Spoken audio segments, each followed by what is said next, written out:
Hey, it's Nate with Eleanor Armory. Today we're out at the range. We've got some H&Ks out. We're going to talk a little bit about the history of them and how it fits into pop culture in the gun world and in the firearms community. I've got my dad here with me, David. He's been a long time HK guru for many, many years, and he comes from a little bit of that origins of that pop culture. So H&K got their start in 1949. They were under Allied occupation after World War II, and it was 3 Mauser engineers that started HK. They started out by making machine tools and precision parts, because at the time in Germany they still couldn't make firearms due to Allied occupation after the war.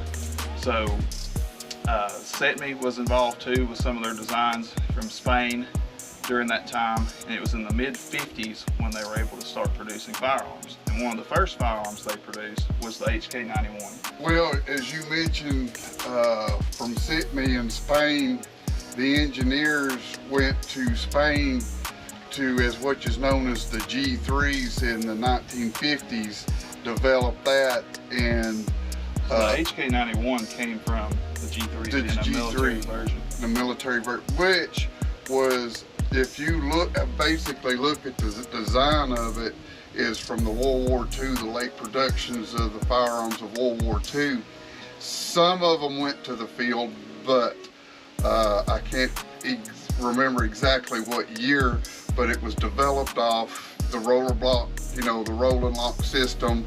And if you look at the features of the end of World War II versus the G3, even the MP5, and so the G3 is the full auto version of the HK91, which was brought to the U.S. as a civilian rifle. Yes, and in 1989, everybody talks about the 1994, the magazine ban, the import ban.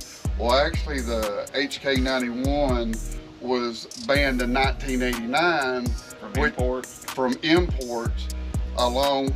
It was one of the first ones. There was some other imports that was on the list, but the HK91, and that's why there was such a problem, and the value of H&K went up from the 91s, G3s, HK94s, HK93s. So the HK94 was the civilian version of basically the G3, but in 5.56, right? The 93, yes. 93 was. Yes, the 93. Okay. And the difference is one of the difference in which the HK gurus will, let you know on it.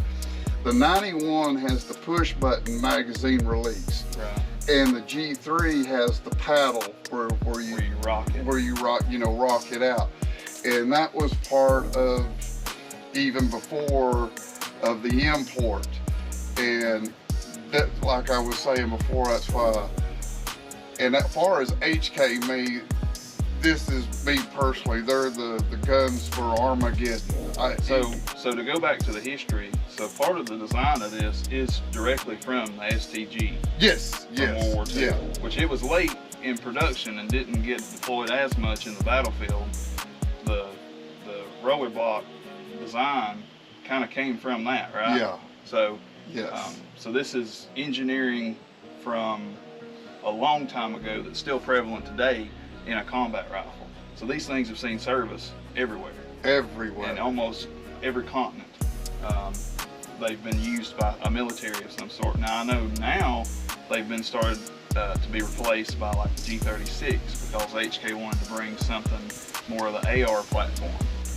That got phased out by the HK G36 and the 416 more AR platform. Post the 1990s, they were, and HK is always their R&D is, there's things that probably we don't even know about what they was developing in the 80s and the 90s, probably even before. So I know coating on the firearms was a big deal they had perfected, and also too the metal that they were using to make these things was a lot better than some other manufacturers. Yeah, they went in the metallurgy as such. As main thing is HK's known for is the hammer forged barrel. The hammer forged barrel, the boat carrier group, the quality of steel. They were doing things that was way ahead of their time, as far as the metallurgy on it. And then,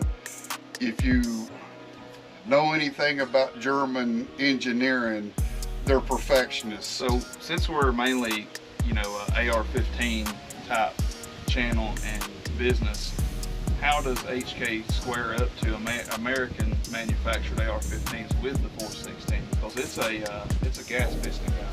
Yes, it looks like an AR. It's an AR platform, but the gas piston system. What I'll say with HK, what they did with the gas piston, similar to the AK. On the gas piston, we don't have an AR-15, but you don't have the gases going back and the dirty carbon going into your boat carrier group. It stays external. That would be better for a suppressed gun. Yes, probably for the special operations community. Yeah, where you don't have the gas blowback, which everybody knows on with the AR-15s, the gas blowback in your face, so the 416 will eliminate that. So these guns are in movies from the 80s. They're really big in movies. And we've got the HK USP 45 tactical too. And that's more of an older design now because they have the, what is it now?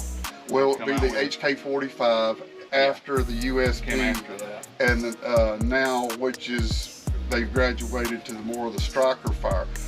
But a lot of people love the 45 ACP over the 9mm, especially your old school guy. It just works. So these, these are full-size guns. So, when they made these handguns, they were made for combat situations. Yes. They weren't made for concealed carry. They were made to be ran with a suppressor.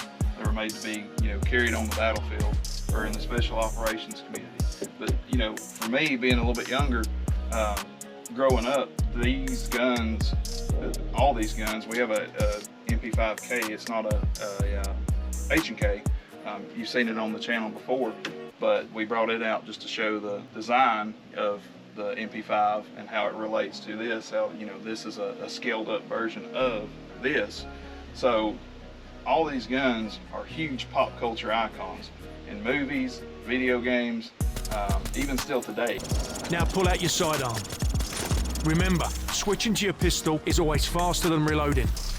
You see like this and, Yes. and this too. Well, I want to throw in here, whereas the USP was designed, based off the SOCOM Mark 23, Right. which is in 45. So this was the civilian version of that. Well, in a they way, actually right? did, some special ops did carry the USP later, as far as the ergonomics of it.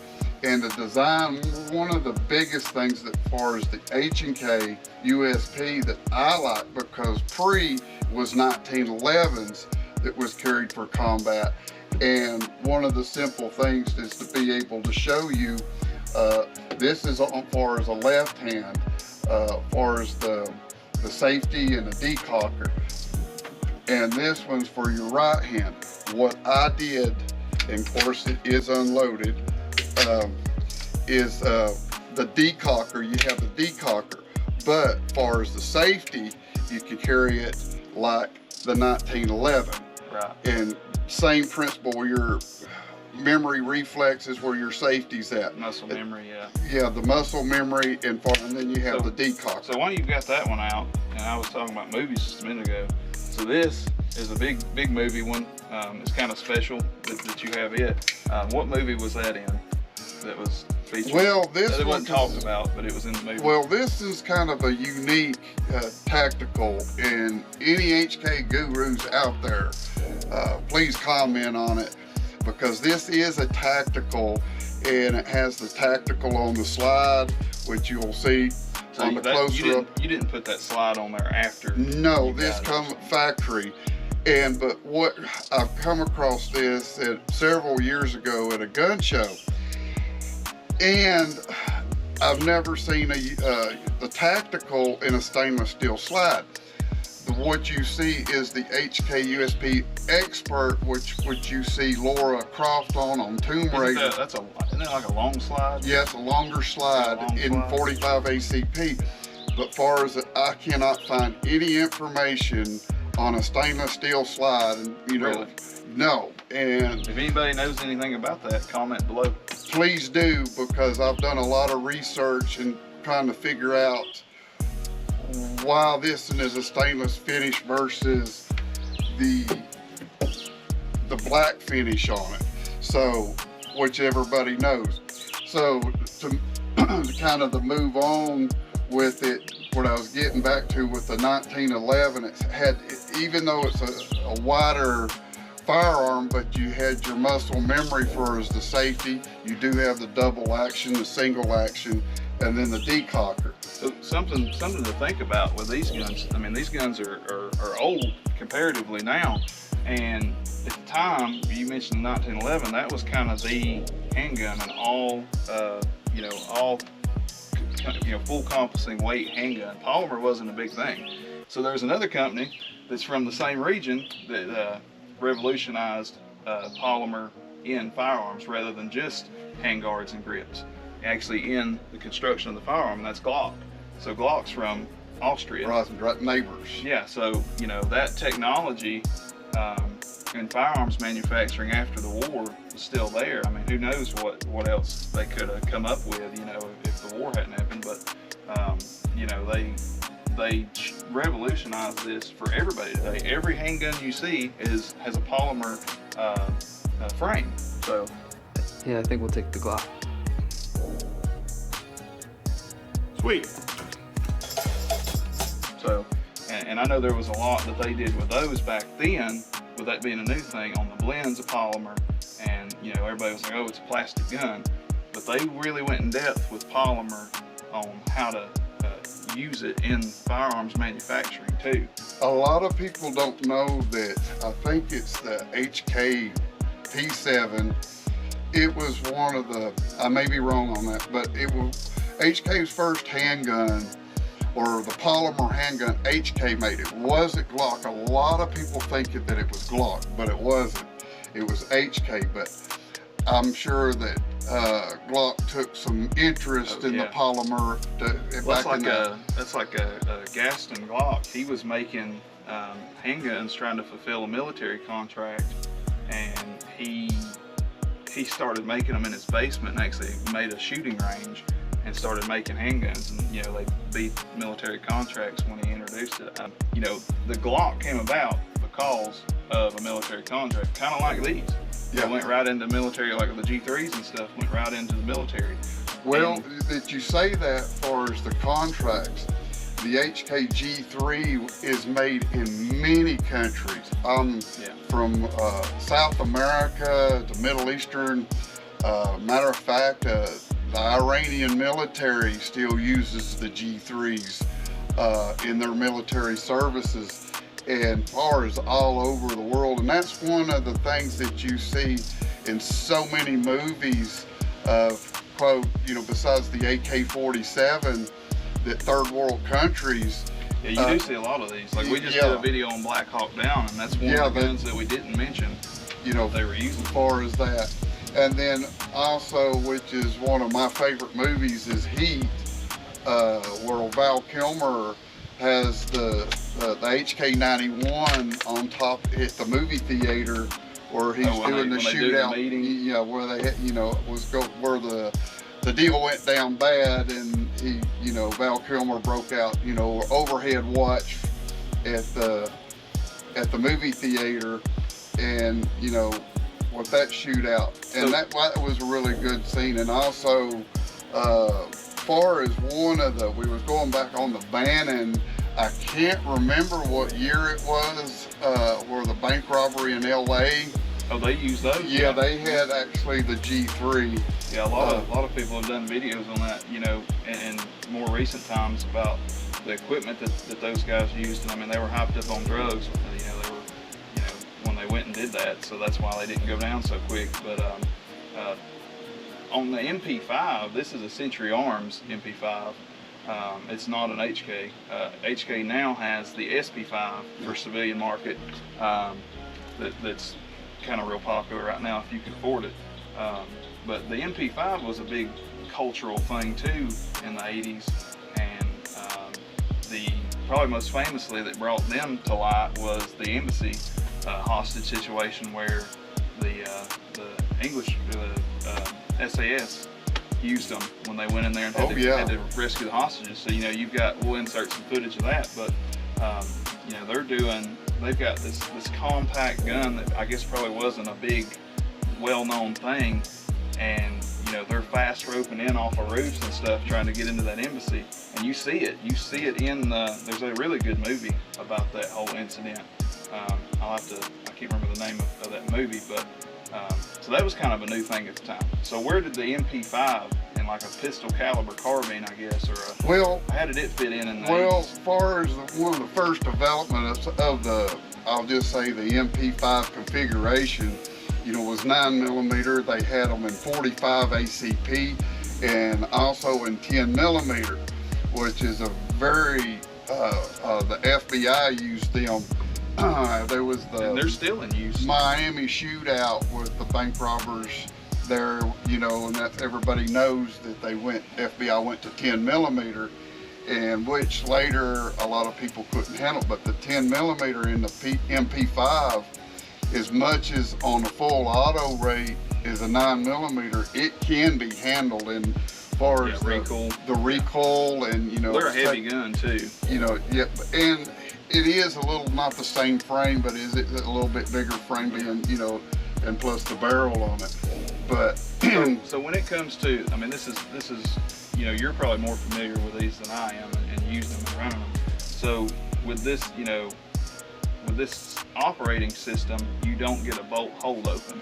That is the only, for me personally, as far as the G3s, the MP5s, any of those, is on your last round, like the, say is the AR-15, M16, the last round you bolt locks back and you do a quick mag exchange. But people do adapt real quick to do a fast mag exchange in it. So you think it's just from muscle memory? Yeah, there is a company, and I can't think of it right now. It might be another insert, for Nate to put in there. But there's a company that is making the G3 configuration or 91 configuration with a bolt lock. Really? Yes. Yeah, I was like running the whole gun or parts? Well, the gun, they did some mods on the receiver, and where it does have it.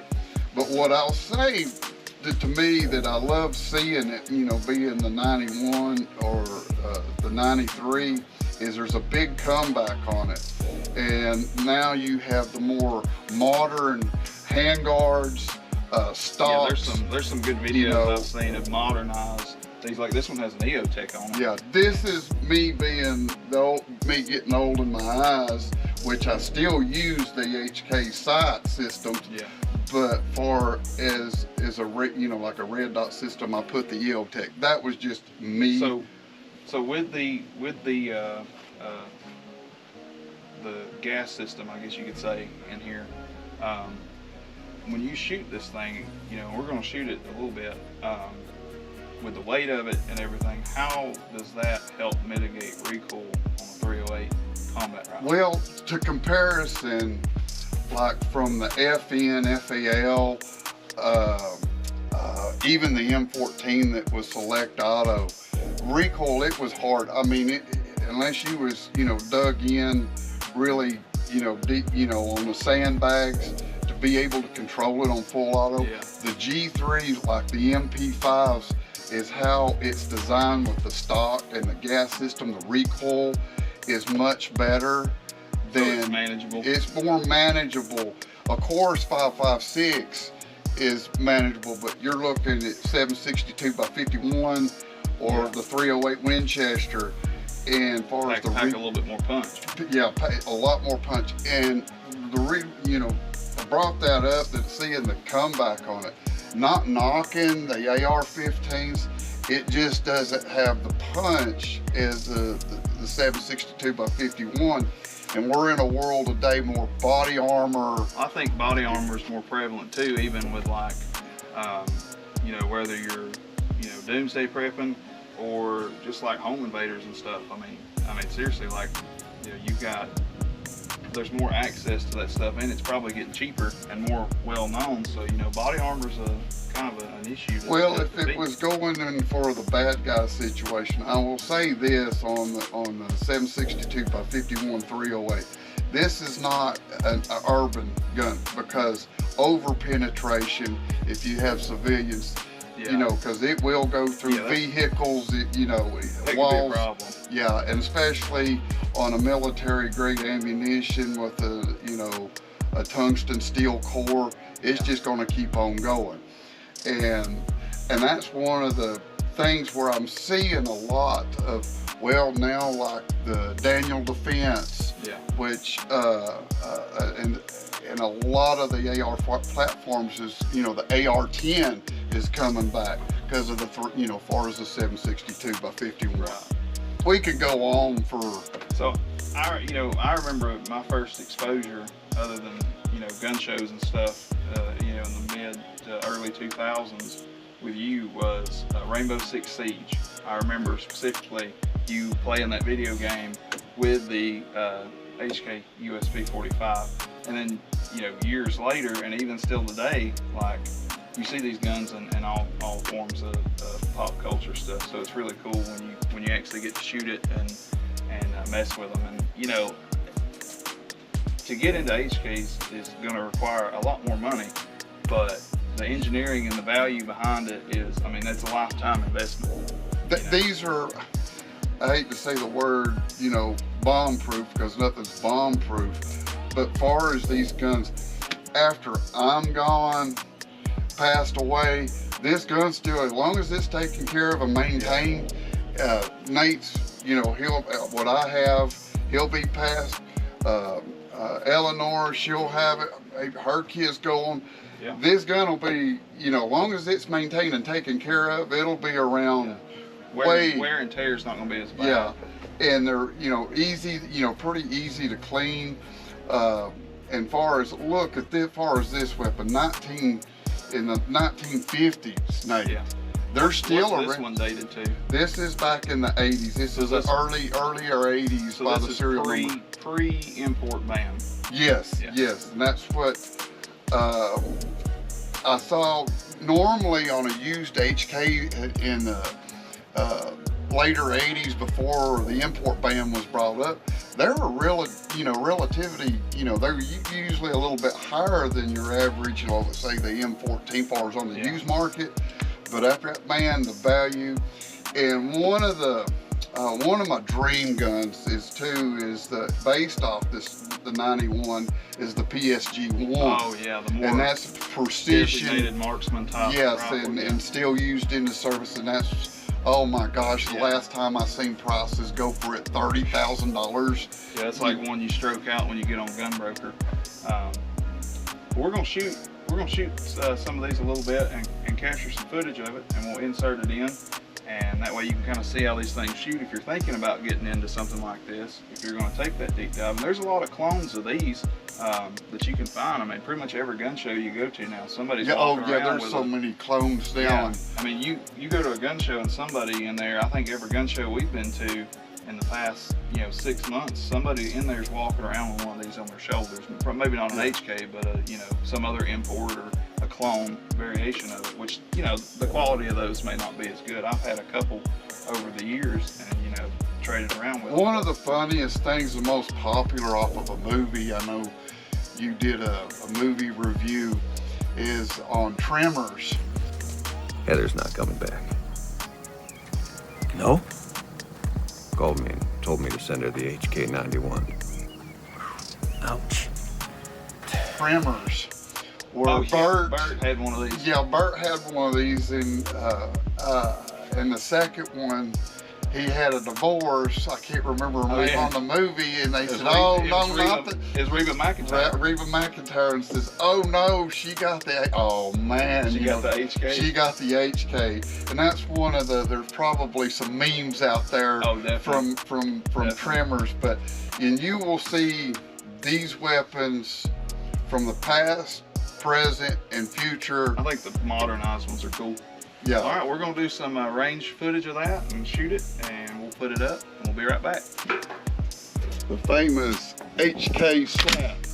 Oh yeah.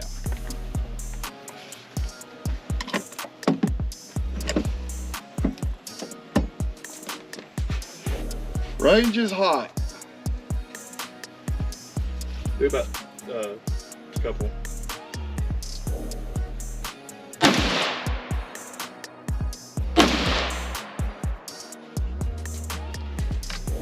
What? He's blowing shit down. Blowing dirt. You safe?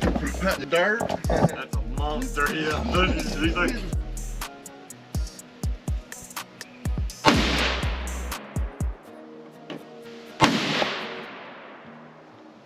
Okay.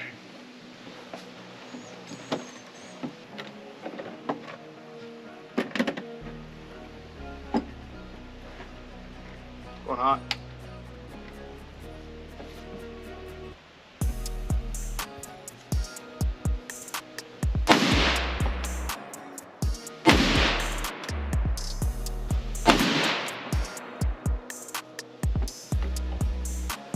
Can't hardly see it dot on it. Yeah, that's what I'm saying with that light. Well, the way the sun's shining on it.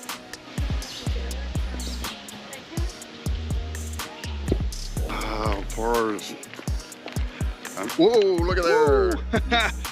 Turn Hey, the big camera boy. around. Oh my god, I was earlier for snakes when I walked through. Just no king snake. Snake, guys.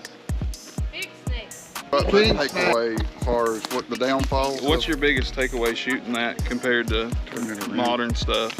Oh, on the takeaway, well, it does have more weight to it, and with now with more modern accessories, hand guards where you can put equipment on there, Grips and stuff. grips, lasers, the 4-in stock where you can mount more lights. That's the takeaway, where there's not very back in the 80s or before where you could equip lights or not, Yeah, not IR. bad at all.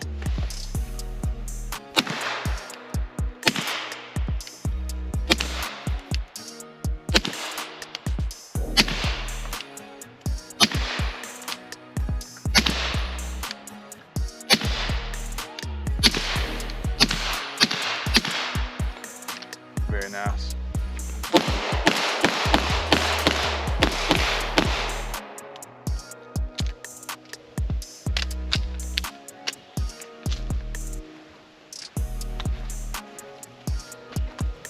Contact.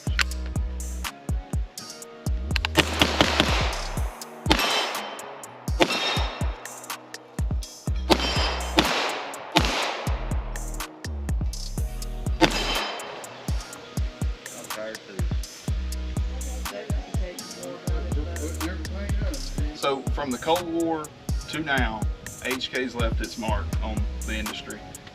From the special operations community, military community, and now civilian, ownership markets. So H&K does not compromise on reliability and engineering and design, even still. The military still uses things like their full auto grenade launcher, stuff like that. But if you enjoyed this deep dive into H&K and some of the shooting, leave us a like, comment, and subscribe, and share the video. We'll be having a lot more stuff like this as we keep doing these videos on the range and our podcast series. You'll see some images of this book too. I'll put a link into that so you can check A lot that of good out. info, a lot of good information. A lot of older info on H&K, so if you're going to these gun shows and looking at stuff and need to understand about them a little bit more, that can help you having a couple books like that around. Hit us up and check out our website, eleanorarmory.com. Say like. Like and subscribe. Like and subscribe, that's right.